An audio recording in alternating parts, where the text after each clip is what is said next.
तो महाराष्ट्र की सियासी लड़ाई की अगर बात करें या बाला साहेब ठाकरे की विरासत की बात करें तो इस समय सिर्फ भाई वर्सेस भाई हो रहा है। हिंदुत्व के सहारे बाला साहेब ठाकरे ने शिवसेना की सियासी जमीन को मजबूत किया था और अभी उसी हिंदुत्व को एजेंडा बनाकर राज ठाकरे अपना और अपनी पार्टी का सियासी अस्तित्व बचाने की लड़ाई लड़ रहे हैं। राज ठाकरे ने लाउडस्पीकर पर तेज आवाज में अजान को अपना सियासी हथियार बनाया और उद्धव सरकार को लाउडस्पीकर उतारने के लिए अल्टीमेटम भी दे दिया। और इसी से जुड़ा हुआ हमारा आज का पोल क्वेश्चन है कि क्या मस्जिद पर सियासत से राज ठाकरे हिंदू वोट बैंक को साध पाएंगे। एक बार फिर से दोहराते हुए, क्योंकि मस्जिद पर सियासत इसलिए कह रहे हैं क्योंकि वो मस्जिद पर लाउडस्पीकर की बात कर रहे हैं। तो मस्जिद पर सियासत से राज ठाकरे या हिंदू वोट बैंक, जो कि शिवसेना की सियासी पिच माना जाता है, क्या उस वोट बैंक को साध पाएंगे? आपका जवाब हाँ या ना जो भी हो, znews.com/vote के माध्यम से आपकी राय और कमेंट्स का हमें इंतजार। कई खास मेहमान हमारे साथ हैं, लेकिन उससे पहले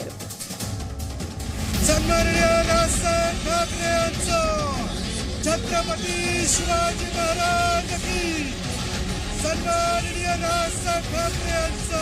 महाराष्ट्रामधली शांतता आम्हाला बिघडवायची नाही, इच्छाही नाही, गरजही नाही। परंतु जर समजा उत्तर प्रदेशमध्ये जर समजा लाऊडस्पीकर जर उतरवले जाऊ शकतात, तर माझ्या महाराष्ट्रात का नाही उतरवले जाऊ शकत?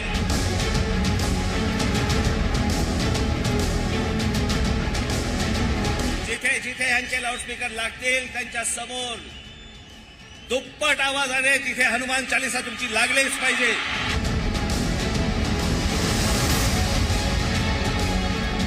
सबसे पहले तो राज ठाकरे जी धमकी देने वाले कौन होते हैं? थोड़ा शब्दों का चयन राज ठाकरे जी को भी सोचकर करना चाहिए।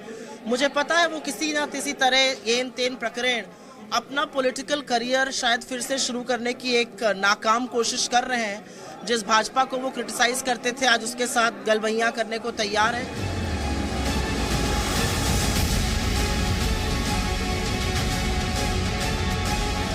स्वर्गीय बाला साहेब ठाकरे कांग्रेस और एनसीपी के साथ किसी भी प्रकार के गठबंधन से सख्त खिलाफ थे और उन्होंने ये बार बार कहा था। तो आज सवाल तो ये पैदा होता है उद्धव जी कि बाला साहेब ठाकरे जी को हिंदुत्व के विषय पर किसने ठगा। और मुझे लगता है कि जो 4 तारीख की धमकी दी है, जो लोग भी अगर कानून हाथ में लेंगे उनके ऊपर कार्रवाई होगी।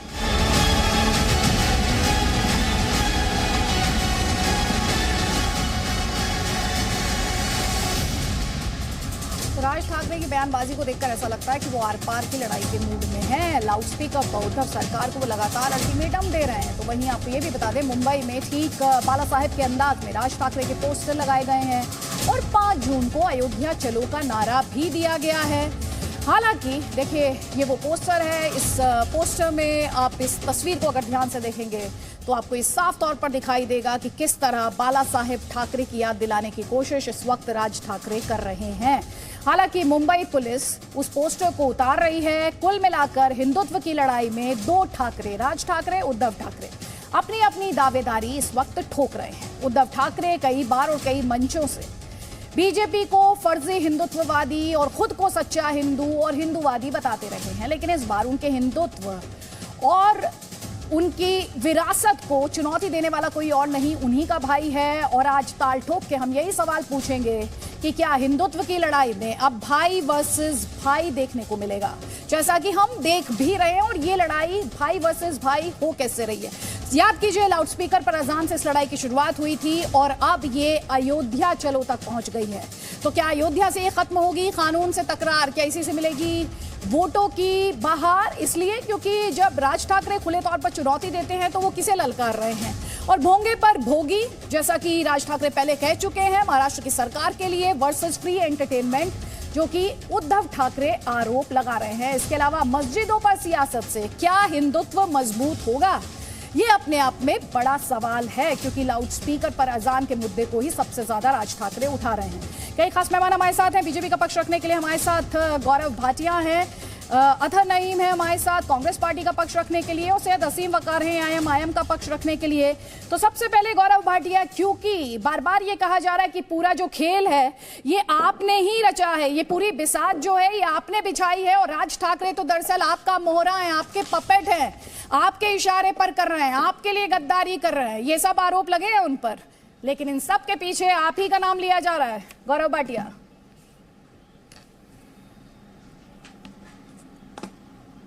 अदिति जी देखिए, अभी आप जब रिपोर्ट पढ़ रही थी तो आपने एक बात कही कि दो भाइयों में युद्ध हो रहा है।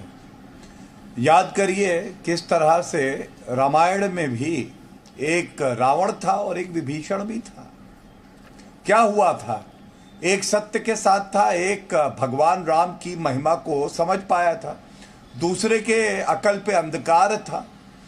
आज ये जो बात है ये विचारधाराओं की लड़ाई है, और इस विचारधारा की लड़ाई में जो ये जान गया है कि पंथ निरपेक्षता का मतलब ये बिल्कुल नहीं है कि हिंदुओं को गाली दो, और मुसलमान जो हैं वो जुम्मे की नमाज भी रोड को बंद करके पढ़ सकते हैं। ये पंथ निरपेक्षता नहीं है, ये समानता नहीं है। और बल्कि हमने देखा किस तरह से नवनीत राणा पे राजद्रोह का मुकदमा लगाया गया। आप मुझे बताइए, हनुमान चालीसा पढ़ने के लिए क्या राजद्रोह के मुकदमे लगेंगे? दूसरी तरफ उत्तर प्रदेश में देखिए, अभी जो खबर आ रही है कि 62 करीब 51,000-52,000 ऐसे लाउडस्पीकर हैं जो उतार दिए गए।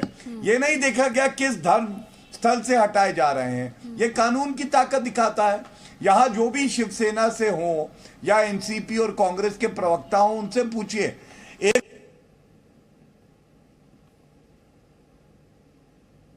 हनुमान चालीसा पे तो अपराध बना देते हैं, लेकिन अगर मस्जिद से इनको लाउडस्पीकर उतारना पड़े जो सर्वोच्च न्यायालय कहता है, जो हमारे देश का कानून कहता है, तो इनके हाथ थर थर कांपने लगते हैं।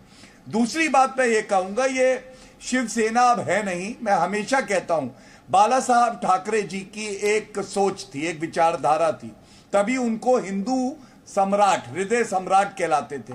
और ये उद्धव ठाकरे क्या करते हैं?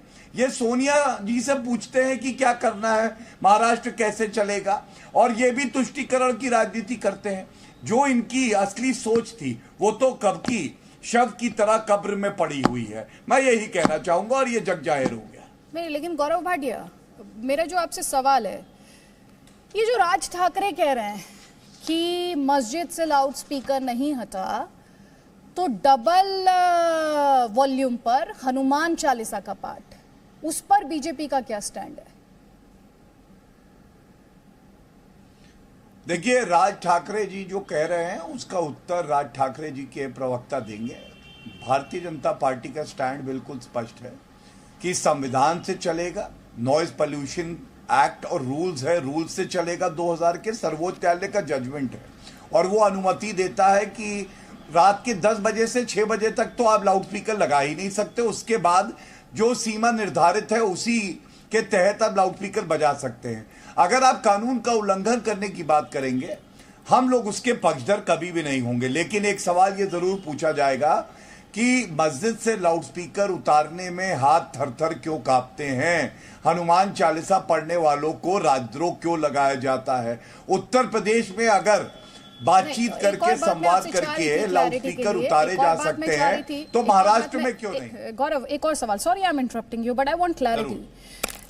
राज ठाकरे कह रहे हैं लाउडस्पीकर उतार दीजिए, क्योंकि आप एक लॉयर भी हैं। कोर्ट का कौन सा जजमेंट ये कहता है कि लाउडस्पीकर्स उतार दिए जाएं? परमिसिबल लिमिट तक, जितनी मेरी लिमिटेड नॉलेज है, परमिसिबल लिमिट की बात तो की जाती है। वो कौन से लाउडस्पीकर, वो कौन सा जजमेंट है जो ये कहता है कि मस्जिदों पर से लाउडस्पीकर उतार दिए जाएं?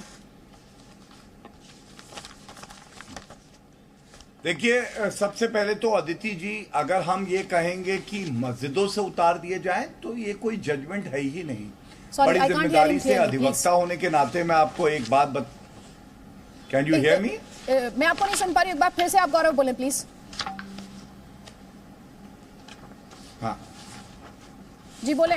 आप मुझे सुन पा रही हैं अदिति जी? जी जी, मैं आपको सुन पा रही हूँ। हाँ अदिति जी, आपने कहा कि मस्जिद से लाउडस्पीकर उतार दिए जाए। नहीं, लाउड स्पीकर अगर कहीं गलत बजेंगे तो उनको उतारना है। ये सर्वोच्च न्यायालय खुद कहता है, क्योंकि वो कहता है कि आप बिना परमिशन के एक जो निर्धारित सीमा है उससे ऊपर लाउड स्पीकर नहीं बजा सकते हैं।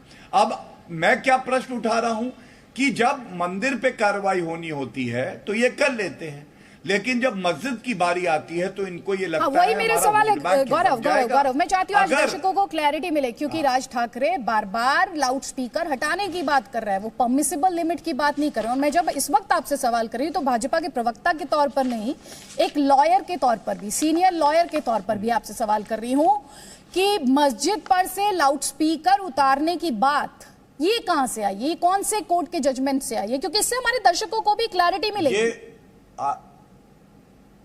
बिल्कुल अदिति जी, देखिए मैं आपको एक बात बताऊं, जैसा मैंने कहा, मान लीजिए लाउड स्पीकर को एक निर्धारित सीमा पे ही बजना है और एक मस्जिद हो या कहीं गिरजाघर हो या मंदिर हो और वहां पे उस सीमा का पालन नहीं हो रहा, तो कार्रवाई क्या होगी? कार्रवाई यही होगी कि उस लाउड स्पीकर को हटाया जाएगा। और ये कहां से आ रहा है मैं आपको ये भी बता दूं, जजमेंट का नाम है noise pollution 5 forum prevention of environmental and sound pollution versus union of India. कानून क्या है? नॉइज पोल्यूशन का रूल है और ये रूल बिल्कुल स्पष्ट करता है कि किस सीमा पे लाउड स्पीकर बज सकता है।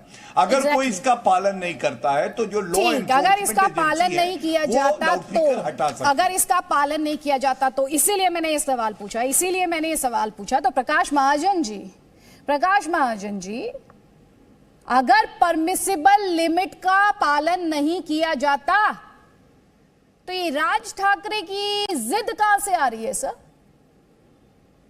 जी, हमारा ये कहना है कि किसी भी धार्मिक स्थल पे लाउड स्पीकर का कोई औचित्य नहीं है।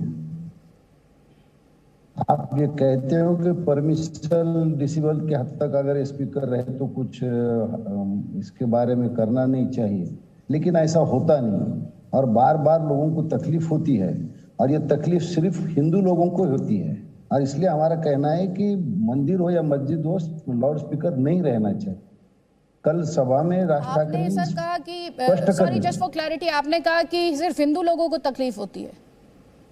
हाँ, इसलिए कि नहीं, कल राज ठाकरे तो बोल रहे थे कि उनके, आप मुझे दुरुस्त कर दीजिएगा अगर मैंने सही पढ़ा था मीडिया रिपोर्ट्स में, तो राज ठाकरे तो कह रहे थे कि जो उनके मुस्लिम दोस्त हैं, शायद एक पत्रकार का वो जिक्र कर रहे थे, उन्हें भी दिक्कत होती है सर? नहीं, वो जिक्र तो उन्होंने किया, लेकिन इसका एक उदाहरण मैं आपको दूं कि किसी घर के अंदर, किसी छोटे से घर के अंदर जन्मदिन मना रहे थे और वहां सामने कहीं दूर मस्जिद थी और घर के अंदर जी, आपसे जो सवाल है सर, वो जो पॉलिटिकल क्वेश्चन है उसका जवाब मुझे दीजिए। सैयद असीम वकार, ये लाउड स्पीकर की लड़ाई है या मुसलमानों के कंधे का इस्तेमाल हर कोई कर रहा है यहाँ पर?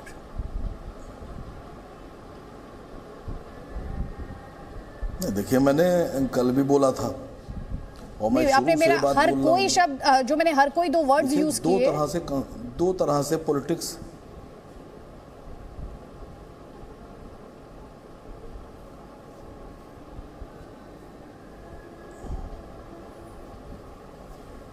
बोलिए।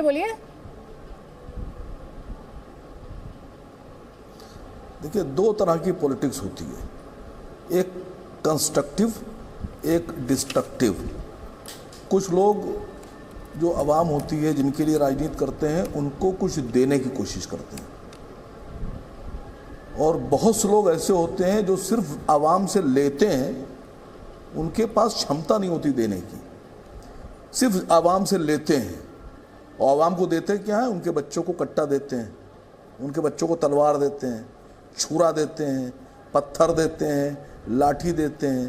तो ये जो देने, जो मैंने बताया ना, डिस्ट्रक्टिव नेता, ये है राज ठाकरे। इनके पास जवान को देने के लिए सिवाय कट्टा, बंदूक, पत्थर, लाठी डंडे के अलावा कुछ ही नहीं। मैंने कल इनकी रैली सुनी, ये जो बोल रहे थे। महाराष्ट्र में ऐसा नहीं है कि बाकी सब बेकार हैं और एमएनएस के नेता सारे कारोबारी और बड़े बड़े ओहदों पर हैं। इनके भी नेता, इनके भी कार्यकर्ता बेरोजगार होंगे। ना तो इन्होंने रोजगार की बात की, ना इनको महंगा पेट्रोल दिखता है, ना इनको महंगा डीजल दिखता है, ना इनको अपने लोगों को जो उनके औरतों के पास रसोई में गैस जा रही है महंगी, इनको वो भी नहीं दिखती है, ना इनको अपने क्या स्वास्थ्य दिखता है। और सबसे बड़ा महाराष्ट्र में जो पानी का मुद्दा है, बहुत से जिले ऐसे हैं जहां पानी नहीं है। इतनी इतनी लंबी स्पीच देते हैं और एक भी बात तरक्की की नहीं करते हैं। अच्छा, तो ये सच है कि ये फिर से बेचारे इनके दोनों पैर खत्म हो चुके थे, खड़े होने की कोशिश कर रहे हैं राजनीति में, खड़े होने की। और इनको खड़े होने के लिए कुछ और दिखा नहीं है, तो ये सोच रहे हैं कि मुसलमानों के कंधे बंदूक रखें और हिंदू भाइयों का शिकार कर लें। नहीं सर, एक सेकंड, आप पहले ये बताएं, अभी आपने थोड़ी देर पहले कहा कि राज ठाकरे क्या करते हैं, क्या क्या कहा, इसके अलावा और कुछ नहीं है। नहीं, कट्टा बांटते हैं, तलवार बांटते हैं, आपके पास क्या एविडेंस है सर? कब बांटा? नहीं, मैं बात करता हूँ। एक सेकंड गौरव भाटिया, मैं आपको फ्लो दूंगी। एक सेकंड, मैंने आपसे एक बात कही कि आप देखिए आप बहुत बढ़िया, बहुत अच्छी एंकर हैं सर, लेकिन मसला ये है कि आप बात घुमा नहीं पाते। मैंने कहा कुछ लोग डिस्ट्रक्टिव होते हैं, वो जनता के हाथ में आपको बुरा लग जाता है। अरे सर, मुझे बुरा लगने की जरूरत नहीं, आप मेरी तारीफ ही कर रहे हैं सर, आप मजबूर हुए मेरी तारीफ करने के लिए। आप बात अच्छी बोला कीजिए। अरे सर, कोई बात नहीं, प्लीज टेल मी, उन्होंने कट्टा दिया हो, तलवार दी हो, पत्थर दिया हो, देखिए ये आप मुझे बताइए, राज ठाकरे ने जो आरोप लगाया आपने। नहीं, मैंने ये कहा कुछ लोग डिस्ट्रक्टिव पॉलिटिक्स करते हैं, वो आवाम को सिर्फ कट्टा, बंदूक, लाठी, डंडा, पत्थर थमा के राजनीति करना चाहते हैं। जैसे अभी आपने देखा होगा कि जहांगीरपुरी में हुआ, कट्टे लेके चल रहे थे लोग, कट्टे किसने दिए? मैंने तो वो भी देखा था, जो छत पर पत्थर रखे थे, मैंने तो वो भी देखी थी खरगोन में, जो गुलेल की तस्वीरें आई थी, मैंने तो काफी कुछ देखा था और दर्शकों ने भी देखा था सर, काफी लोगों ने देखा था, चिंता मत कीजिए।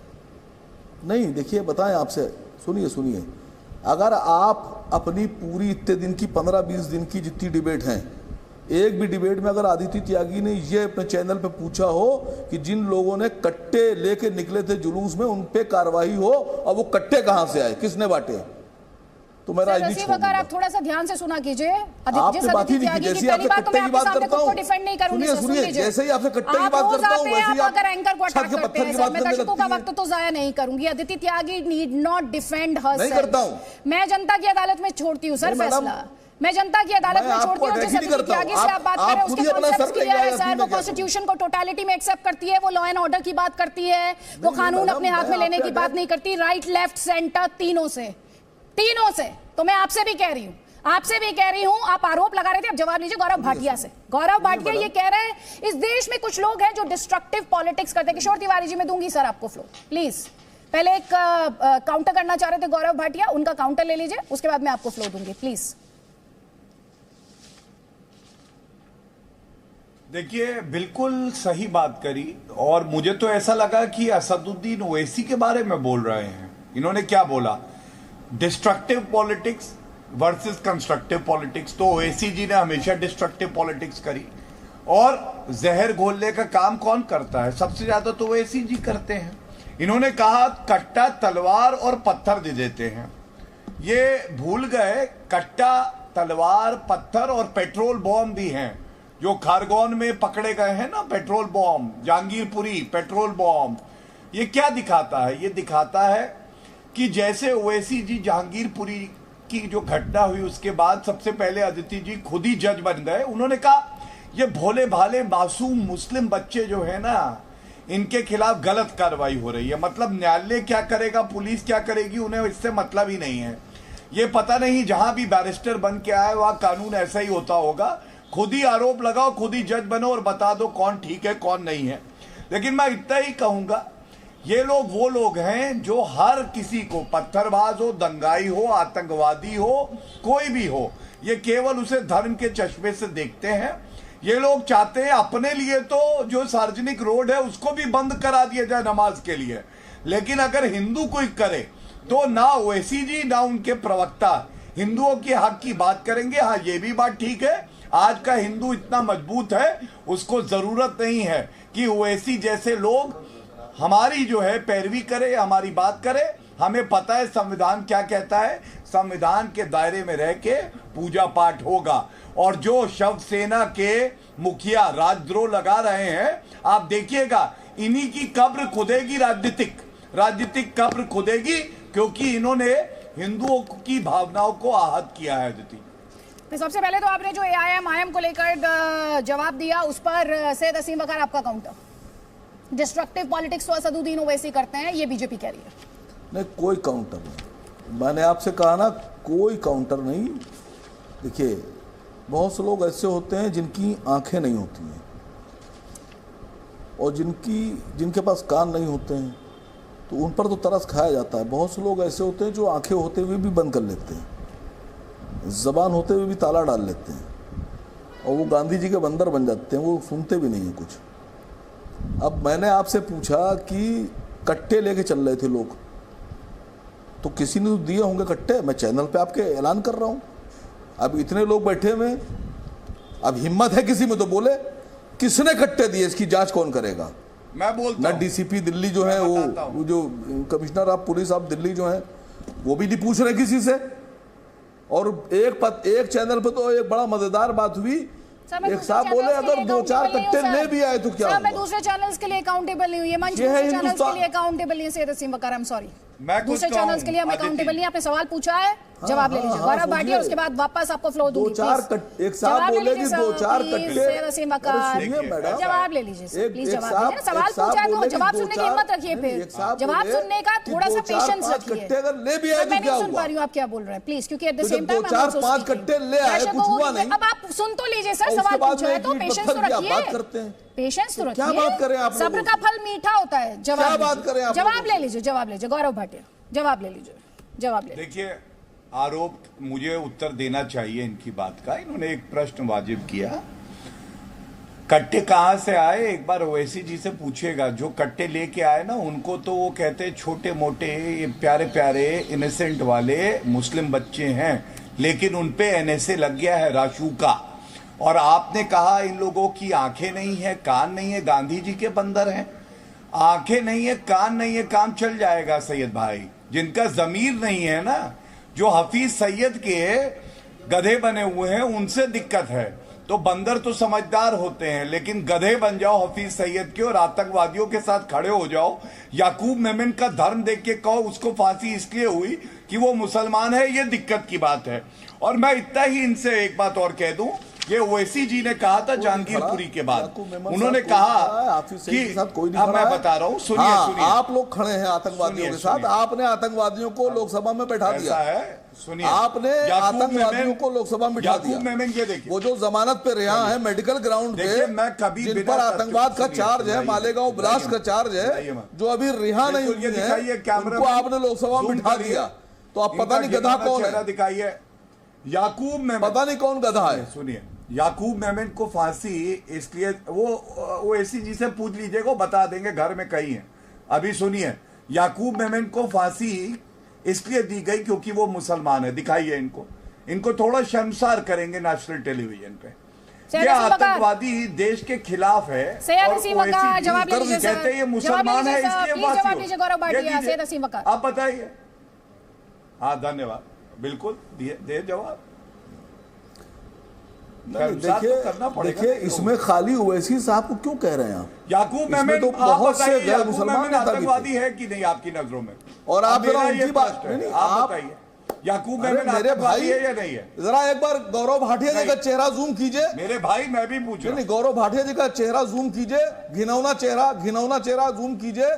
ये वही गौरव भाटिया चेहरा सबके दिलों में है। बुरहान वानी का मत जूम कर दीजिए, सरकार बनाई। आप किसी की शक्ल पे थोड़ी ना टिकट टिप्पणी करने के लिए यहाँ पर आए। तार्किक तौर पर बात कीजिए सर, तार्किक तौर पर बात कीजिएगा। किसका चेहरा कैसा है, किसका चेहरा कैसा है, ये आपके लिए कमेंट करने का मुद्दा नहीं है सर। चेहरों पर टिप्पणी मत कीजिए सर, आप तार्किक तौर पर बात कीजिए, तार्किक तौर पर बात कीजिए। उन्होंने जो आपसे सवाल पूछा याकूब मेमन को लेकर, उस पर जवाब दीजिए। हमारे नेता को आप घिनौना कहलाइएगा? सर, मैं सबकी बात कर रही हूं, आप सुनते नहीं है, यही दिक्कत है सर। मुद्दे पर जवाब दीजिए, याकूब मेमन को लेकर जो सवाल पूछा उस पर जवाब। आतंकवादियों की पैरवी करोगे, केवल चेहरा नहीं, नियत भी कहूंगा घिनौनी है, नियत भी घिनौनी है। मैं बता रहा हूं आपको, गौरव भाटिया की पार्टी ने बुरहान वानी को शहीद कहने वालों से सरकार बनाई। अरे गलत, झूठ मत बोलो, कौआ काटेगा काला। देखिए, पूरा देश देखे, कौए की चोंच टूट जाएगी, इतना झूठ बोलते हो। मैंने सवाल पूछा, याकूब मेमन के बारे में बोलने में दही जम गई। कौवे की चोंच क्या मुंह तोड़ दिया आतंकवादी है कि नहीं, इतना ही बता दो। कौवे का मुंह भी तोड़ दिया। पूरा देश जानना चाहता है याकूब मेमन चोंच नहीं टूटती है। याकूब मेमन मुंह पकड़ के बोल आतंकवादी दिया है या नहीं है, बताओ। अफजल गुरु आतंकवादी है? बुरहान वानी की बात करो, बुरहान वानी। अच्छा लगा मुझे। बुरहान वानी की बात करो। हफीज सैयद का गधा कैसे ढेचू बुरहान वानी की बात करो। अब नहीं बोला जाएगा याकूब मेमन अफजल गुरु की बात करो, बुरहान वानी की बात करो, हाफिज सईद की बात करो, वफादारी की बात करो, इनकी दारा सिंह की बात करो, बाबू बजरंगी की बात करो, माया कोटलानी की बात करो। करो एक बार बताओ इसे। मैं बार बार सबकी कर लूंगा। तुम पहले याकूब मेमन को बताओ। बोलो एक बार बोलो। याकूब मेमन है आतंकवादी की नहीं? ओवैसी ने कहा कि नहीं है? कौवे का मुंह मोड़ के ओवैसी ने कहा वो मुसलमान है इसलिए उसको फांसी हुई। सुनिए अदिति जी, इसका कोई अंत नहीं है। ये एक्सपोज हो गए हैं। इनका घिनौना चेहरा, घिनौनी नियत, घिनौनी मंशा सब सामने आ गई। देखा। इसी बीच मैं दोनों को यहाँ पर रोक रही हूँ, तहसीन वकार और गौरव भाटिया, दोनों आपको यहाँ पर मैं रोक रही हूँ। नवनीत राणा की जमानत अर्जी पर फैसला सुरक्षित रखा गया है। 4 मई को अब ये फैसला आएगा। कोर्ट ने बुधवार तक फैसला सुरक्षित रखा है। वैदेही मेरी सहयोगी और इन्फॉर्मेशन के साथ, क्या डिटेल्स है?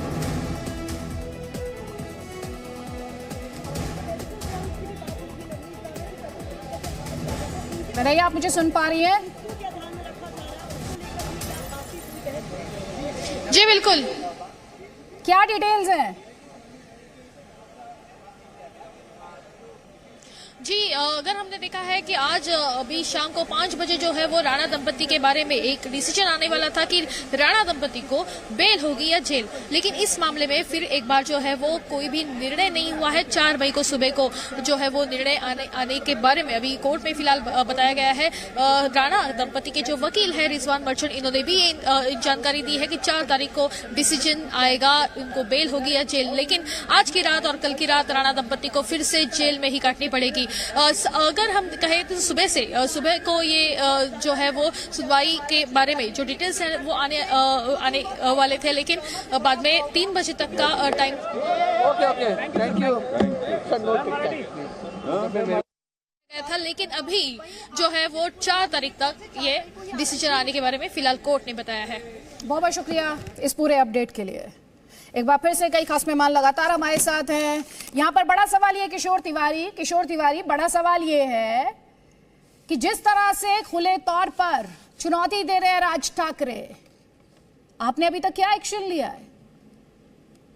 पुलिस तो उनका कल का भाषण देख रही है और उसमें जो कुछ भी कल का भाषण तो प्रोहिबिटेड था और कल का भाषण चेतावनी देने वाला था, लेकिन मैंने देखा गौरव भाटिया ने बहुत सारी बातें की और प्रकाश ने भी की। मैं आपको बताना चाहता हूं कि महाराष्ट्र के अंदर कोई भी लाउड स्पीकर उतारा नहीं जाएगा, लेकिन मंदिर हो, मस्जिद हो, गिरजाघर हो या गुरुद्वारे हो, इस पर आवाज का नियंत्रण आएगा। ये हमारे गवर्नमेंट का स्टैंड है। और कोई हनुमान चालीसा जैसे हमारे गौरव भाटिया के पार्टी ने 11,000 लाउड स्पीकर बांटे हैं वहां एमएनएस के कार्यकर्ताओं को। तो कोई भी एमएनएस का कार्यकर्ता लाउड स्पीकर लेके मस्जिद के सामने जाके बजाने का प्रयत्न करेगा तो उनका भी हाल नवनीत राणा तरीका ही होगा। मैं बता रहा हूं, ये सामाजिक मुद्दा है, इसमें सियासत की जा रही है।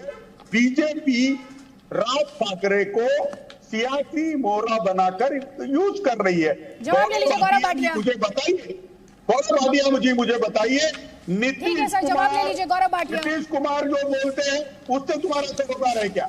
नीतीश कुमार बोलते हैं ये। चलिए मैं उत्तर दे दूं। अरे नीतीश कुमार वाली बात पे तो बोलो, पहले नीतीश कुमार वाली बात पे बोलना। और दूसरा, तुम लाउड स्पीकर लेके किस मस्जिद पे जा रहे हो?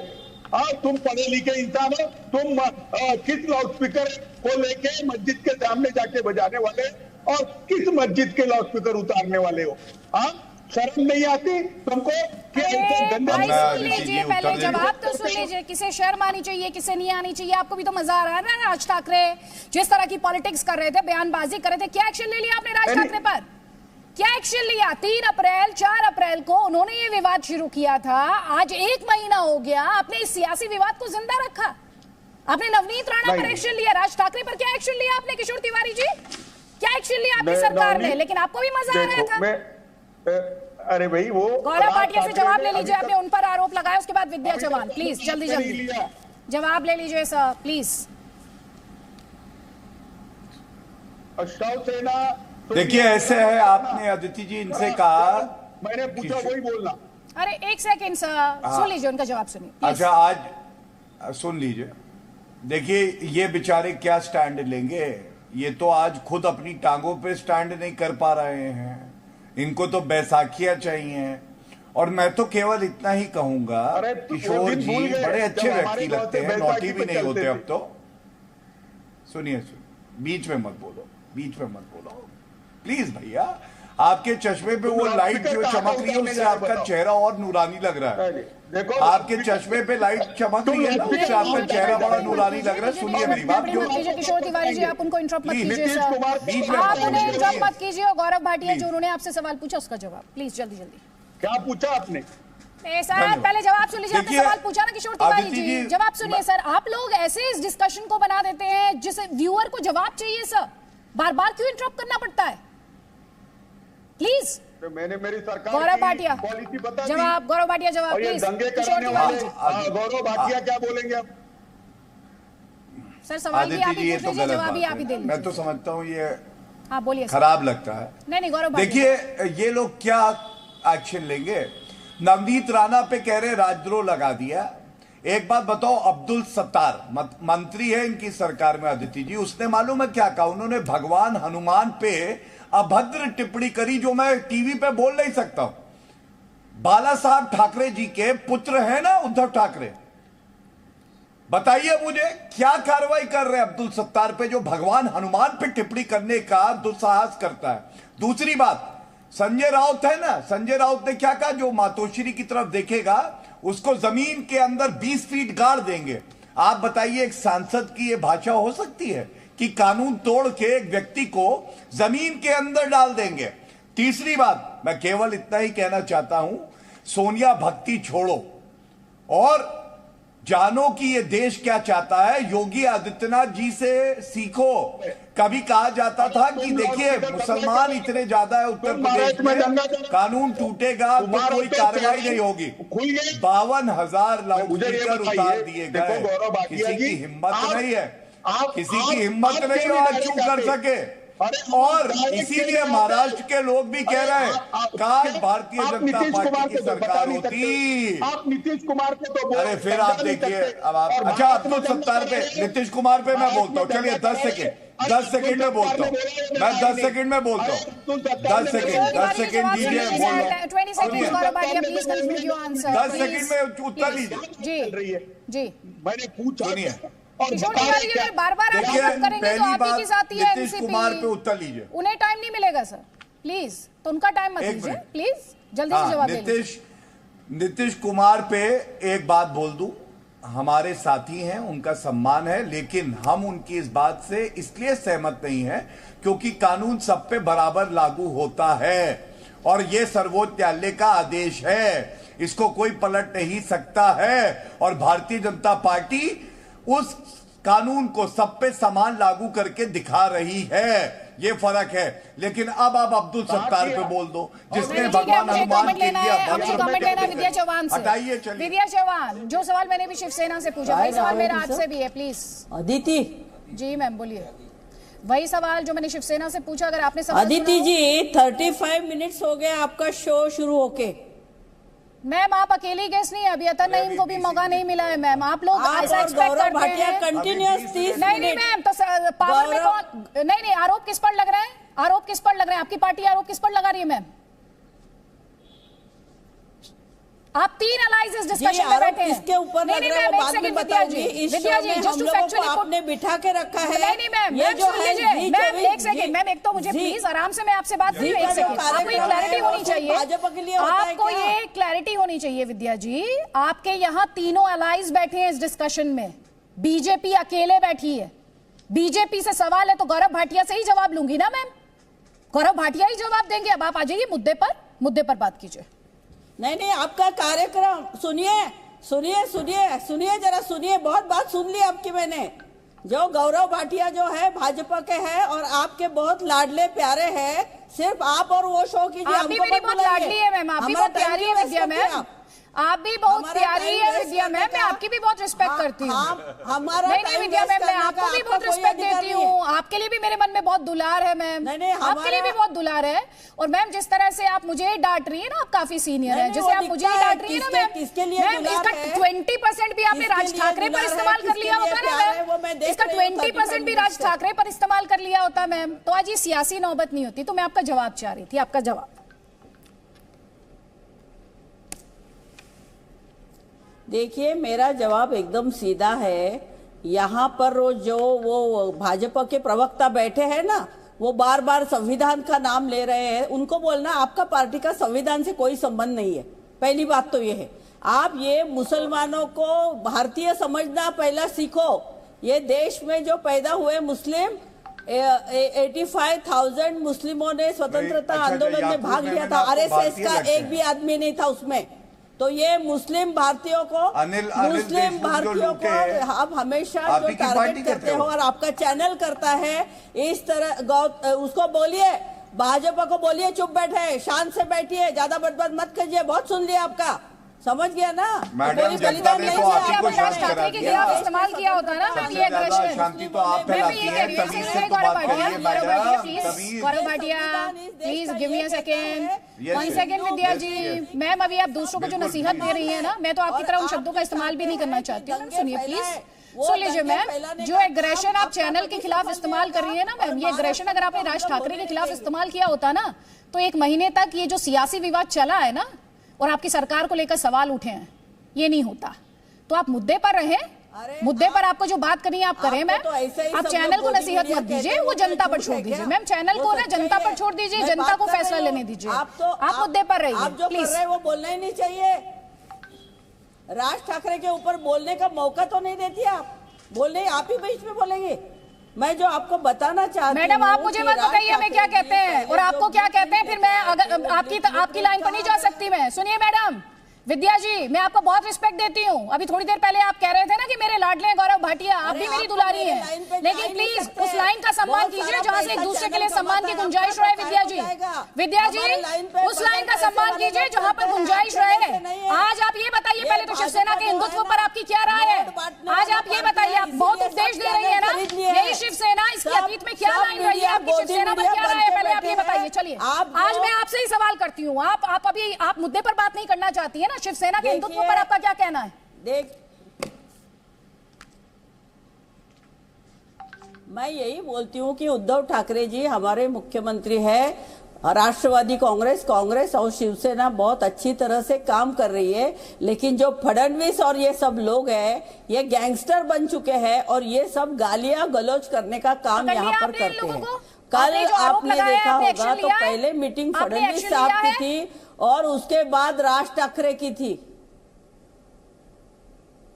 देखिए, हमारी जो एक्शन है वो हम लोग लेंगे, लेकिन लोगों को ये सब पता चल रहा है कि किस तरह से महाराष्ट्र में महाआघाड़ी की सत्ता को ये करने का काम चल रहा है, लेकिन ये कभी भी सफल नहीं होंगे, क्योंकि यहाँ के लोग दिन रात देख रहे हैं कि आपकी गोदी मीडिया किस तरह से एक और सवाल है मेरा, मदद उद्धव ठाकरे जब ये कहते हैं कि ढांचा गिराने में शिवसेना आगे थी, उस पर आपकी क्या राय है?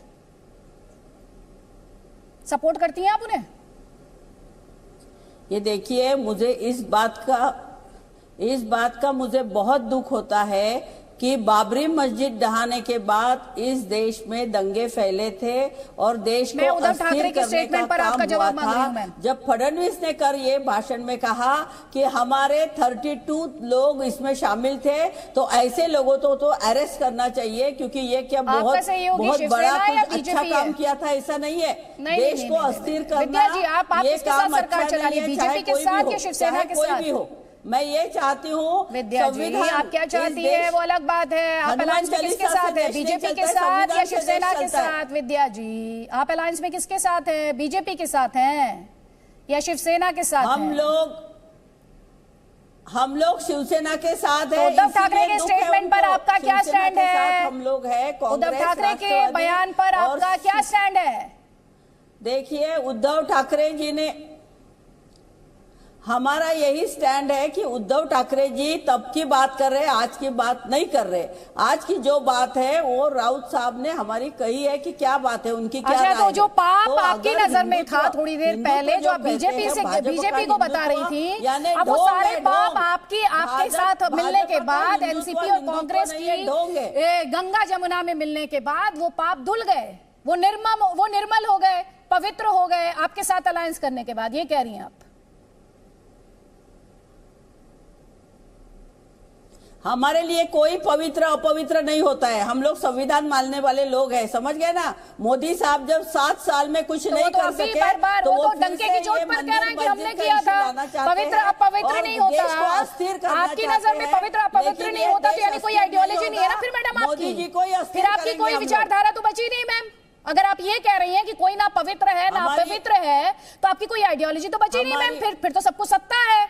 फिर जो आप उपदेश दे रही थी थोड़ी देर पहले, उन उपदेशों की तो कोई अहमियत ही नहीं है मैम। हमारी इंसानियत यही हमारी आइडियोलॉजी है मैडम, हमारी इंसानियत ही हमारी आइडियोलॉजी है। हम संविधान से चलते हैं, सर्वधर्म समभाव मानते हैं। की बात आप इस डिस्कशन में थोड़ी देर पहले कह रही थी मैम, और दूसरों को सर्टिफिकेट बांटने का काम कर रही थी मैम। आप जानती हैं आप क्या कह रही हैं? उसी सांप्रदायिकता से आपको कोई दिक्कत नहीं है क्योंकि सत्ता का लाभ चाहिए।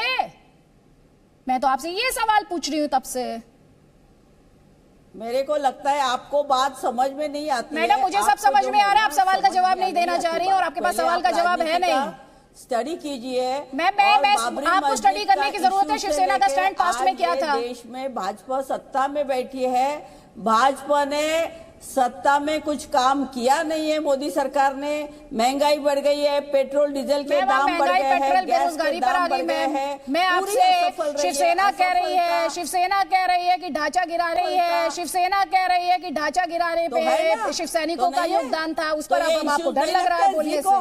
अब आपको डर लग रहा है। इतिहास पढ़ा रही थी अभी थोड़ी देर पहले, आप इतिहास पढ़ा रही थी मैम। आपकी दिक्कत क्या है? आपको वही सवाल अच्छे लगते हैं जो आपको सूट करते हैं। डरते नहीं है। नहीं, आप डरती नहीं है, लेकिन सवाल का जवाब देने से आप डरती हैं। आप डरती नहीं, आप कहती हैं ऐसा। सवाल का जवाब देने से आपको बौखलाहट होने लगती है जैसे सवाल पूछा जाए। गौरव भाटिया से जवाब ले लीजिए। आप बहुत देर से बीजेपी कह रही है, अब जवाब ले लीजिए। इसीलिए गौरव भाटिया को फ्लोर देना पड़ता है मैडम, इसीलिए जाके नहीं बैठे। अरे मैडम, आप जिस मंच पर आती हैं मैडम का ऑडियो 1 सेकंड के लिए प्लीज। विद्या जी जिस मंच पर बैठी है ना, उसका सम्मान करना सीखिए। बहुत वरिष्ठ हैं आप और मैं आपसे बहुत छोटी हूँ, लेकिन मुझे आपको ये कहने की नौबत नहीं आनी चाहिए थी। अगर आपको इतनी दिक्कत है इस मंच पर, मैडम आपको कोई जबरदस्ती तो लाया नहीं। ये लोकतंत्र है, पूरा देश अपनी मर्जी कर रहा है, पूरा देश अपनी मर्जी कर रहा है। आप भी दुहाई दे रही थी संविधान की थोड़ी देर पहले। आपसे 4 डिस्टर्बिंग सवाल क्या पूछे, आप बौखलाने लगी, निजी हमले करने लगी। तो विद्या जी, आप इतनी वरिष्ठ हैं, आपको पता होना चाहिए जब तर्कों की कंगाली होती है तब निजी हमले शुरू होते हैं। आपने वही अभी साबित किया, आपने अभी वही साबित किया। और जिस मंच पर आप बैठी हैं, आप उस मंच का अपमान नहीं कर रही, आप अपना अपमान कर रही हैं। याद रखिएगा इस बात को। आप जिस मंच पर बैठी हैं उसका अपमान नहीं, उसका जज तो जनता है और जनता फैसला करेगी। और आपको भी सुना उसने, लेकिन आप अपना अपमान कर रही हैं उस मंच पर सवाल उठाकर। गौरव भाटिया आपका जवाब, और उसके बाद अतर नईम। देखिए आदित्य जी, किसकी क्या सोच है ये खुद ही प्रकट हो जाती है। किसी को बोलने नहीं देते। हमारे लिए तो साथी हैं। गौरव भाटिया को प्लीज शांत करा लीजिए आदित्य जी, प्लीज शांत करा लीजिए, प्लीज शांत कराइए। बहुत धन्यवाद। अब आपके शो पे कह गई कि बकबक कर रहे हैं, बकबक कर रहे हैं तो जनता देख रही है कौन बकबक कर रहा है। लेकिन इनके मुंह से एक और बात निकली, इन्होंने कहा कि हम संविधान को मानते हैं। मेरे मन में ये सवाल आया, जनता भी पूछ रही होगी, कि ये जो महावसूली अगाड़ी में अनिल देशमुख थे, जिनकी गिरफ्तारी हुई फिर बेल नहीं हुई, जो वसूली कर रहे थे, संविधान में कहां लिखा है कि भाई वसूली करनी है लोगों से? और वो दूसरे नवाब मलिक, वो भी एनसीपी के ही मंत्री थे ना, उन्होंने तो शायद इस्तीफा भी नहीं दिया, गिरफ्तारी हो गई। मोदी शाह क्या कर रहे हैं बीच में? अरे गौतम जी, मोदी आप दलाल हैं, आप दलाल हैं का काम कर रहे हैं, ये तो मालूम है कि नहीं? पहले नाम तो बोलना सीख लीजिए। आप दलाल हैं, ये कितने में दलाली करते हैं? आपको मालूम है मोदी शाह कितनी अदिति जी को शांत करा दी, प्रॉपर्टी बौखला गई, अदानी की प्रॉपर्टी बौखला गई, बौखला गई। बताइए ना आप। ये विद्या जी मुद्दे पर आ जाइए मैडम, मुद्दे पर आ जाइए। आज का जो टॉपिक है उस पर बात कीजिए मैडम। ये जनसभा नहीं हो रही है, जनसभा नहीं है मैम, ये वाद विवाद का फ्लोर है, ठीक है? और शब्दों के इस्तेमाल से बचना चाहिए। विद्या जी मैम, आप अगर सोच रही हैं कि आप ऐसे डर जाएगा कोई, मैं कोई नहीं डरता। आपने सवाल पूछा है, जवाब तो बीजेपी देगी ना मैम। आप अगर सवाल पूछती हैं तो पेशेंस रखिए, जवाब सुनिए मैम, सुन लीजिए, जवाब सुनिए प्लीज। और गलत शब्दों का प्रयोग लाभ नहीं देगा प्लीज। अरे विद्या जी देखिए, आपका नाम में ही विद्या है मैम, प्लीज, आपके तो नाम में ही विद्या है मैम। थोड़ा सा संयम, थोड़ी सी पेशेंस प्लीज मैम, प्लीज सुन लीजिए जवाब। सवाल पूछा, जवाब सुन लीजिए। गौरव भाटिया जवाब। हाँ देखिए, ऐसा है कि ये जो महावसूली गाड़ी है ना, ये ऐसे ही है जैसे ऑटो में 3 पहिए अलग अलग हों। एक ट्रैक्टर का पहिया लग गया, एक साइकिल का, एक गाड़ी का, ये चलते हैं साथ में केवल वसूली करने। इनको खुद नहीं पता कि क्या बोल रहे हैं। शरद पवार जी कह रहे हैं कि लाउड स्पीकर का जो मुद्दा उठाया जा रहा है, ये हिंदू मुस्लिम जो सौहार्द है उसको बिगाड़ने के लिए। शरद जी इतने वरिष्ठ नेता हैं, बड़े सम्मान से मैं कहूंगा, उनको पढ़ना चाहिए कि बॉम्बे हाईकोर्ट क्या कहता है, सर्वोच्च न्यायालय क्या कहता है। आपकी एक स्पष्ट राय होनी चाहिए।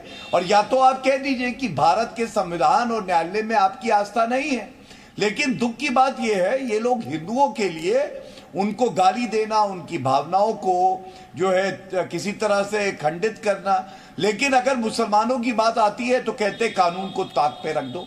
ये अदिति जी इस देश में नहीं चलेगा। और मैं एक खबर आज की आपको बताऊं, हनुमान चालीसा पढ़ के, हल्द्वानी की बात है, लौट रहे थे लोग, तो कुछ मुसलमानों को अच्छा नहीं लगा। आपको अगर किसी की कोई कृत्य गलत लगे तो कानून का सहारा लीजिए। उन्होंने वहीं पर मारना शुरू कर दिया। अब आप मुझे बताइए, इस सोच को बढ़ावा कौन देता है? ये जो राजनीतिक दल है ना, जो तुष्टीकरण और सांप्रदायिक राजनीति करते हैं, Congress, NCP, Shiv Sena, AIMIM, Samajwadi Party, TMC, यही इनको बढ़ावा देते हैं कि आप कानून तोड़िए, हम आपके साथ खड़े हुए हैं। और इस पॉलिटिक्स को अब खत्म करना है, इसका अंत होना है। नहीं, लेकिन राज ठाकरे को लेकर आप किधर खड़े हैं? मैं यही कहूंगा कि कानून का पालन होना चाहिए, लेकिन उन्होंने जो इस मुद्दे को उठाया है कि अगर आप लाउडस्पीकर पे कार्रवाई करें, मस्जिदों के भी लाउडस्पीकर हटाने की हिम्मत रखिए, आपके हाथ थर-थर ना कांपे। ये बात बिल्कुल उचित है, इसमें कुछ गलत नहीं है, न्याय संगत हनुमान चालीसा का और यही कानून है। हनुमान चालीसा के पाठ, उस पर क्या कहेंगे? डबल वॉल्यूम में उस पर बिल्कुल एक लाइन में कहूंगा अदिति जी, ये विचारों की स्पष्टता है। देश संविधान और कानून से चलेगा। अगर हम कहते हैं कि कोई रोड पे नमाज पढ़े, वो गलत है क्योंकि कानून का उल्लंघन है। एक लॉयर के तौर पर भी आपसे पूछ रही हूँ, मस्जिद के बाहर जाकर हनुमान चालीसा बजाना डबल वॉल्यूम में कानून के दायरे में? ये भड़काऊ नहीं है? कानून के तहत ही होना चाहिए, कानून के तहत। गलत तो गलत होगा, चाहे किसी के लिए भी हो। Exactly. दो मापदंड नहीं हो सकते इस देश। ये डबल स्टैंडर्ड्स नहीं हो सकते। अतर नईम ये कह रहे हैं कि डबल स्टैंडर्ड्स को बढ़ावा, थोड़ी देर पहले गौरव भाटिया ने कहा, वो फोर्सेस देते हैं जो तुष्टीकरण की सियासत करते हैं। अदिति जी, पहले तो आपने बहुत अच्छा लॉ ग्राउंड पर शुरू किया और विशेष रूप से भाजपा के प्रवक्ता जी से लॉ ग्राउंड पर और एज लॉयर भी पूछा, लेकिन इतने अच्छे प्रश्न और शीर्षक से चलने के बाद किसी के साथ भी अमर्यादित शक्ल सूरत पर, चश्मे पर टिप्पणी करना, असंसदीय बोलना, ये मैं पसंद नहीं करता हूं। खैर, आपने नंबर दिया, बहुत कम समय में अपनी बात पूरी कर दूं। शिवसेना के जो प्रवक्ता जी हैं, आपत्ति दर्ज कराई थी, मुझे उम्मीद है अतर नईम साहब आपने सुनी होगी। अरे आपकी सुनी मैंने, सुनिए तो कुछ भी कंप्लीट करने दिया कीजिए। हाँ, कंप्लीट करिएगा सर। नहीं, आपने कहा ना कि अच्छा नहीं लगा, तो मैंने कहा एज अ रिस्पॉन्सिबल प्लेटफॉर्म मैंने फॉरन उस पर ऑब्जेक्शन दर्ज कराया। चलिए ठीक है, बोल लीजिए, अब बोलिए, कृपया एक मिनट। किशोर तिवारी जी ने जो वर्जिन दिया, मेरा हमेशा से कहना है कि सुप्रीम कोर्ट ने जो कहा है कि वॉल्यूम इतना होना चाहिए, उसके अंदर होना चाहिए। यही सरकारी प्रवक्ता की हैसियत मान ले। किशोर तिवारी जी शिवसेना के प्रवक्ता ने कहा, यही एनसीपी की साथी विद्या जी ने कहा कि चाहे मस्जिद हो या मंदिर हो, गुरुद्वारा हो, चर्च हो, सबको या शादी ब्याह हो, किसी तरह का भी कोई ध्वनि प्रदूषण करने का काम नियंत्रित सीमा के अंदर होना चाहिए। रात में उसमें पाबंदी होनी चाहिए, ये कानून पालन करें। लेकिन उस पर राजनीति करना, उस पर राजनीतिक लाभ उठाना, भाजपा उसको बढ़ाती है, भाजपा उसको करती है। कारण ये है कि भाजपा बैसाखी पे चलती है। अभी ये कह रहे थे शिवसेना बैसाखी पर है। इतने साल शिवसेना की बैसाखी पर भाजपा रही, भाजपा ने उनको कुछ नहीं बनाया। कांग्रेस और एनसीपी ने तो उनको मुख्यमंत्री बनाया। इनको हजम नहीं हो रहा है। अच्छा, अतः नईम जी, वार करते हैं। जो अभी मैं विद्या जी से सवाल पूछ रही थी, वही सवाल मेरा अभी आपसे भी है। जी बताइए, दोहरा लीजिए। उद्धव ठाकरे कह रहे हैं कि ढांचा शिव सैनिकों ने गिरा, उस पर आपकी क्या राय है? ये देखिए 30 साल पुरानी बात है, आज उसका कोई प्रसंग नहीं है। आज तो आज भी रहे हैं, क्या कह रहे हैं? तो आज भी रहे ना सर। राज ठाकरे जी इतने बरस बाद क्यों कह रहे हैं? प्रश्न तो ये होता है, अब तक क्या कर रहे थे? उद्धव ठाकरे क्या कह रहे हैं? उद्धव ठाकरे के साथ आपकी पार्टी सरकार चला रही है, मैं उसे लेकर आपसे सवाल पूछ रही हूँ। राज ठाकरे को लेकर तो मैं सवाल पूछ ही रही हूँ। उनको देखेगी, हमारी पार्टी उनको देखेगी, करेगी कानून सम्मत। लेकिन उद्धव ठाकरे जो कह रहे हैं भाजपा की भाषा बोल रहे हैं और इतने बरस बाद बोल रहे हैं, उनकी मंशा दूषित है। उद्धव ठाकरे भाजपा की भाषा बोल रहे हैं, राज ठाकरे भाजपा की भाषा बोल रहे हैं? राज ठाकरे, सॉरी मैं गलत कह गया, ठाकरे में कंफ्यूज हो गया। राज ठाकरे भाजपा की भाषा बोल रहे हैं। वहां की सरकार कानून सम्मत करेगी जो निपटना है। अभी जो कंफ्यूजन आपको हुई, वही कंफ्यूजन तो अब महाराष्ट्र की सियासत में लगातार बढ़ती जा रही है ना। इसलिए तो ठाकरे वर्सेस ठाकरे हो रहा है। ठाकरे शाही की विरासत के लिए तो लड़ाई हो रही है। ठाकरे वर्सेस ठाकरे ही तो हो रहा है। ठाकरे वर्सेस ठाकरे ही हो रहा है यहाँ पर। प्लीज अदिति जी, आपके दिशा बदलने से रह गई। एमआईएम के प्रवक्ता जी ने गांधी जी के बंदरों को, जो प्रतीक है बुरा न सुनो, बुरा न कहो, बुरा न बोलो, उसका अपमान और मजाक उड़ाया। ये भी गंदी बात है। वो भी भाजपा से कम नहीं है। भाजपा के साथ सुर लय ताल मिलाकर चलते हैं ताकि भाजपा का काम बने। भाजपा की बी टीम है। अच्छा, पहले आप डिसाइड कीजिए कि एआईएम बी टीम है कि एमएनएस बी टीम है, पहले ये डिसाइड कीजिए। एमएनएस तो उनके साथ में है, एमएनएस तो उनके साथ में है। जो एमएनएस को कहा जा रहा है वो कर रही है। अच्छा, तो सेक्युलरिज्म, शिवसेना सेक्युलर है कि हिंदुत्व की पिच पर रहती है? देखिए, इससे मतलब नहीं सरकार कैसे चलाते हैं। व्यक्तिगत किसी का धर्म हो सकता है, व्यक्तिगत किसी की आस्था हो सकती है। सरकार चलाने का तरीका संविधान सम्मत होना चाहिए, निरपेक्ष होना चाहिए। तो कल को आप बीजेपी के साथ भी अलायंस कर सकते हैं। आज मैं दर्शकों की क्लैरिटी के लिए ये भी जान लूं आपसे। कल को आपकी गरज बीजेपी से पड़ गई तो आप कल को बीजेपी से भी अलायंस कर लेंगे? बीजेपी से कभी कांग्रेस अलायंस नहीं करेगी। बीजेपी से, अरे आपने आप ऐसा तो आप शिवसेना के लिए भी कभी कल्पना नहीं करते थे। ऐसा तो आप शिवसेना के लिए भी। वेस्ट बंगाल में किसके साथ अलायंस किया था आपने? वेस्ट बंगाल में किसके साथ अलायंस किया था आपने? क्या दिक्कत है उसमें? कम्युनिस्टों के साथ अगर अलायंस हुआ तो उसमें क्या दिक्कत है? नहीं सर, वेस्ट बंगाल में किसके साथ अलायंस? शिवसेना के साथ अलायंस। और आप ये कह रहे हैं कि जब आप ये कहते हैं कि हम सरकार चलाने के लिए नहीं सर, फिर आइडियोलॉजी की लड़ाई नहीं है ये, फिर ये कुल मिलाकर सत्ता की लड़ाई है। कुल मिलाकर ये सत्ता की लड़ाई है। गौरव भाटिया, एमएनएस आपके साथ है और एआईएम आपकी बी टीम है। महाराष्ट्र के प्रदेश के हित में वो कर रही है। अच्छा, ठीक है सर, वो महाराष्ट्र का हित तो दिख ही रहा है। नंबर दिया था आपको जनता का जो मैंडेट था याद है? अदर नहीं, जनता का मैंडेट याद है आपको?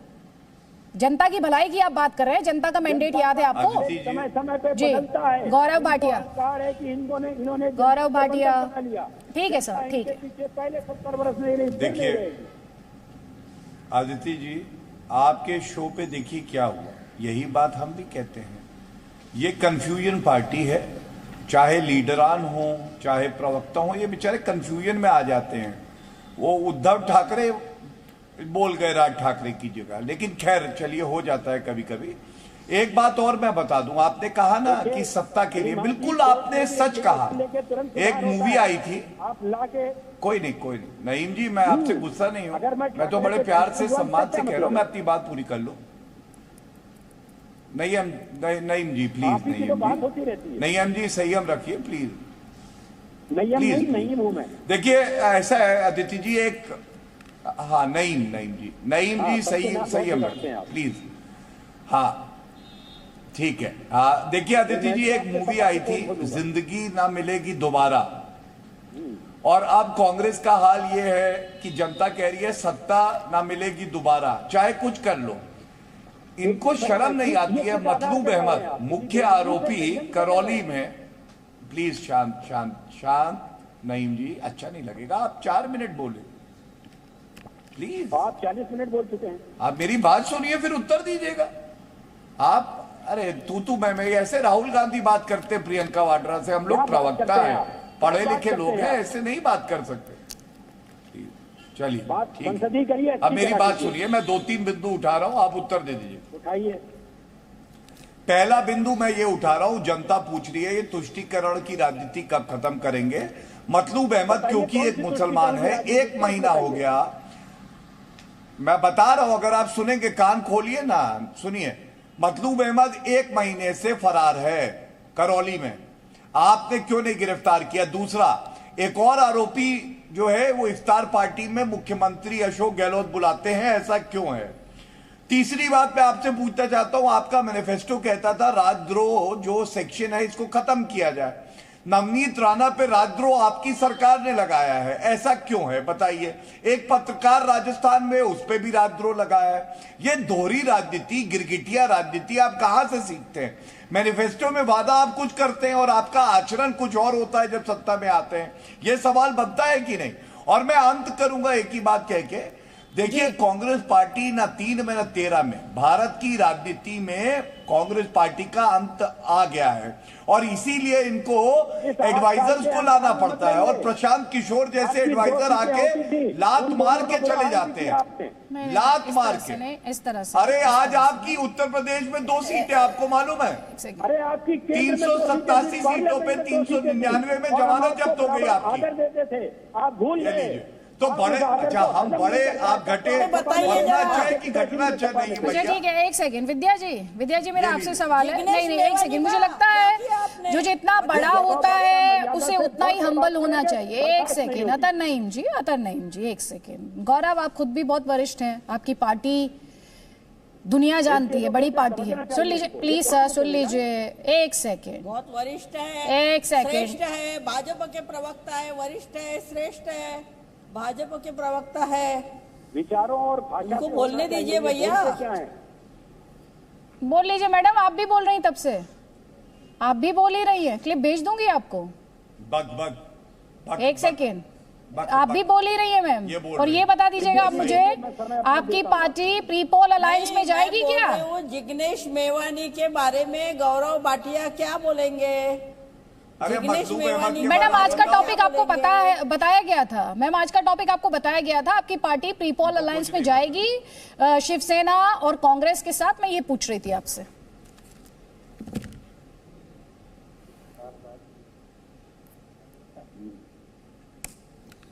विद्या जी आपसे पूछ रही हूँ। क्या पूछा आपने?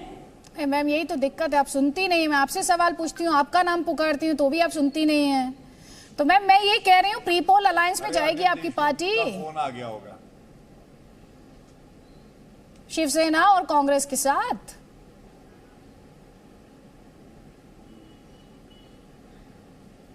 शिवसेना, कांग्रेस और राष्ट्रवादी बहुत ताकत से सब एक साथ बैठे हैं, और ये महाराष्ट्र की सत्ता अगले कई सालों तक भाजपा को नहीं मिलेगी, और इसीलिए फडणवीस जी को ये अच्छी तरह से मालूम है।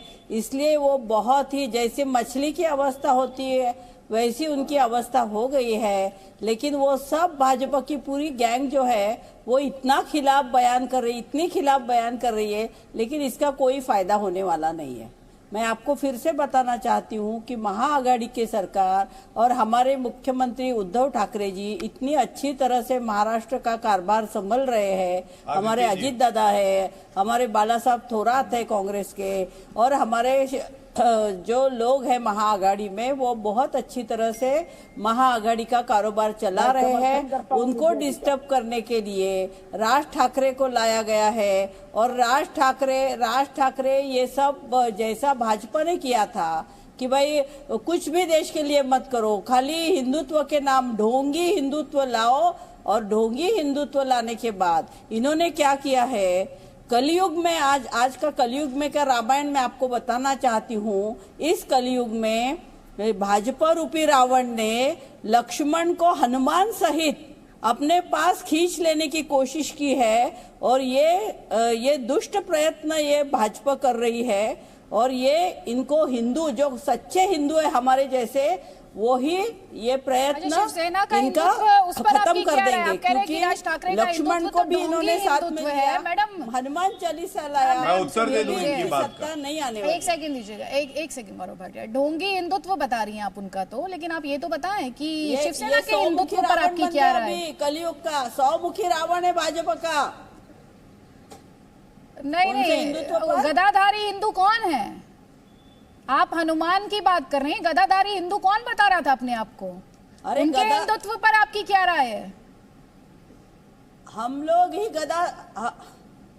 लोग गदाधारी हिंदुत्व, हम लोग सच्चे हिंदुत्व है, घर में पूजा पाठ करते हैं, किसी के मातोश्री बंगले में घुस के हम लोग नहीं करते हैं, समझ गए ना? हाँ, हम लोग महाराष्ट्र की और जो ढांचा गिराते हैं उन पर, जो ढांचा गिराते हैं उस पर आपने कोई जवाब नहीं दिया मैम। जो ढांचा गिराते हैं, जो थोड़ी देर पहले आप सांप्रदायिकता की बात करी थी, उस पर आपने कोई जवाब नहीं दिया। किशोर तिवारी, हाँ देखिए, आपके हर सवाल में शिवसेना के हिंदुत्व की बात आई थी। हमने कॉमन मिनिमम प्रोग्राम से कांग्रेस और राष्ट्रवादी कांग्रेस से समझौता किया और मुख्यमंत्री की गद्दी संभालने के पहले भी हमने हमारे हिंदुत्व की विचारधारा को क्लियर किया और महाराष्ट्र की राजनीति में इसका कोई प्रॉब्लम आ नहीं रहा है। गौरव भाटिया जी ने वसूली सरकार, ये सरकार, वो सरकार बोली। गौरव भाटिया जी, ये आपकी प्रयत्न है कि ये सरकार गिर जाए, इसको करप्ट बोल के बदनाम करे, आप उसको पूरा नहीं कर पाए और अब आपने ईडी वापर लिया, सीबीआई वापर लिया, एनआईए वापर लिया। नहीं, किशोर तिवारी जी, शिवसेना के हिंदुत्व की बात यूं इसलिए करनी पड़ी, मुझे तो लगा था आप खुश होंगे, मुझे तो लगा था आप खुश होंगे कि मैंने शिवसेना के हिंदुत्व की बात की, क्योंकि यहाँ तो विद्या जी बीजेपी के हिंदुत्व की बात कर रही थी, ढोंगी हिंदुत्व बता रही थी राज ठाकरे का। तो मैंने उनसे सवाल पूछे शिवसेना के हिंदुत्व को लेकर। आपको तो खुश होना चाहिए कि मैंने शिवसेना के हिंदुत्व की बात की। जिस पार्टी के पास बाला साहेब की धार होनी चाहिए थी, मैंने उस पार्टी के हिंदुत्व की बात की। पूछना चाहता हूँ, हाँ सर, अब आपसे जो बात कर रही हूँ मैं सर, आप महंगाई उतारेंगे? अच्छा, महंगाई पर आ गए, आप ये बताइए। महंगाई उतारेंगे, लाउड स्पीकर उतारेंगे? अरे हिंदुत्व तो सर दोनों काम होने चाहिए। सुनिए मेरी बात ध्यान से, सुनिए किशोर तिवारी, ये वन वर्सेस अनदर नहीं है, ये वन वर्सेस अदर नहीं है, पहले सुन लीजिए आप। अगर कोर्ट अलाउ नहीं करता है, अगर कोर्ट का ऑर्डर है, अगर कोर्ट के गाइडलाइंस हैं, तो उनका पूरे तरीके से पालन होना चाहिए। इसे लेकर किसी पार्टी के मन में कोई दुविधा नहीं होनी चाहिए। गौरव भाटिया, हम सुप्रीम कोर्ट के ऑर्डर का पालन सुन लीजिए, जवाब सुनिए। आप गौरव भाटिया से पूछ रहे थे। सबसे पहले किशोर जी की, किशोर जी बीजेपी का एजेंडा लेके, किशोर जी मेरी बात सुनिए। गौरव भाटिया का जवाब प्लीज, मुझे क्लोज करना है प्लीज ये डिस्कशन।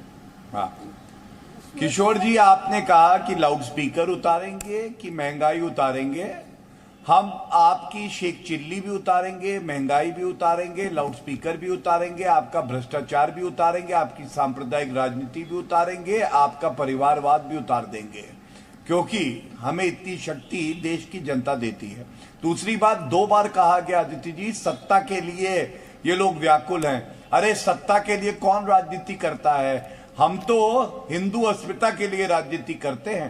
सत्ता का भोगने के लिए तो आप राजनीति करते हैं और जल्दी आपका अंत होगा, ये देखिएगा।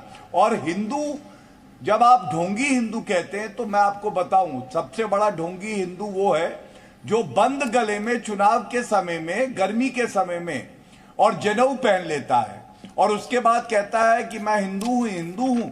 जब चुनाव खत्म हो जाते हैं तो डिस्कशन को यहीं पर क्लोज करना है। गौरव भाटिया, माफी के साथ आप सभी मेहमानों का बहुत बहुत शुक्रिया। गौरव भाटिया, किशोर तिवारी, प्रकाश महाजन, अतन नईम, विद्या चौहान हमारे डिस्कशन में शामिल होने के लिए। हमने सवाल पूछा था मस्जिद पर सियासत से, क्या राज ठाकरे हिंदू वोट बैंक साथ पाएंगे? लगातार रिस्पॉन्स आपके स्क्रीन पर कि किस तरह से 97% लोग कह रहे हैं, 97% रिस्पॉन्स मुझे कहना चाहिए, कह रहे हैं कि मस्जिद पर सियासत से राज ठाकरे हिंदू वोट साथ पाएंगे। Presenting B News app, available on Google Play and App Store. Download it now.